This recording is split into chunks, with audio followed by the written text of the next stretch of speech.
Hello, bonjour. Aujourd'hui, on va parler de Charlène de Monaco. Charlène de Monaco, la femme du prince héritier Albert de Monaco, du prince gouvernant d'ailleurs Albert de Monaco, le prince du Rocher. Donc on parlait parce qu'une page à Paris Match lui avait été consacrée, parlait de son arrivée dans la famille princière de Monaco. Elle a aussi parlé d'une chose qu'elle a eu du mal à supporter, à s'habituer. C'était par exemple les médisances de son entourage, les médisances de la presse, les médisances de certains membres du corps princier qui voyaient d'un mauvais œil qu'une petite nageuse professionnelle puisse épouser le futur régnant ou le Monaco. Elle nous dit en fait qu'il y avait des rumeurs qui partaient comme ça de je ne sais où, toujours quelque chose de très négatif. Il y avait eu la rumeur sur le fait qu'elle essayait de s'enfuir quelques jours avant son mariage et que le prince l'aurait empêchée. Il y avait une autre rumeur selon laquelle elle ne s'entendrait pas avec la princesse Caroline de Monaco. Il y a des rumeurs sur son passé. Toutes ces rumeurs-là ont vraiment été assez difficiles à vivre au début. Elle ne comprenait pas pourquoi les gens écrivaient ces rumeurs-là.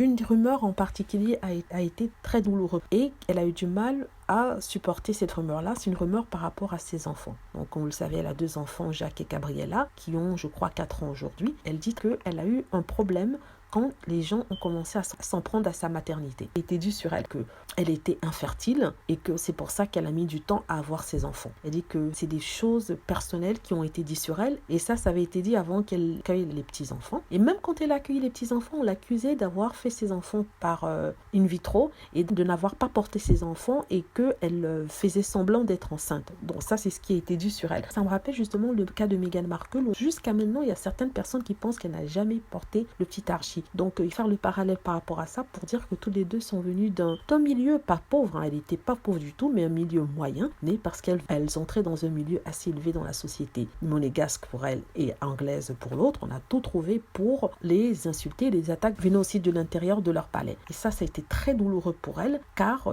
il s'agit de sa maternité, il s'agit de quelque chose d'assez intime pour elle et pour ses enfants. Attaquer une mère comme ça sur son infertilité, sur la façon dont elle élève ses enfants, sur la façon dont elle voit la vie, je trouve que c'est assez injuste et c'est méchant. Et c'est ce qu'elle disait dans ce papier-là. Et voilà, donc c'est triste quand même. Et c'est le même mode opératoire que ce soit pour Meghan et pour Charlène. Charlène a d'ailleurs déclaré dans les pages de Tatler récemment, au sujet justement des méchancetés qu'on lui faisait, elle disait ceci. Au début, les gens que je rencontrais à Monaco ne comprenaient ni ma mentalité, ni mon humour de sud-africaine. J'étais confrontée à la jalousie, il fallait s'y attendre. Donc je suis peut-être une petite paysanne sud-africaine, mais je sais voir à travers les gens. Donc elle dit qu'elle a un caractère bien trempé et que c'est ça qui lui a permis de survivre dans cet environnement-là.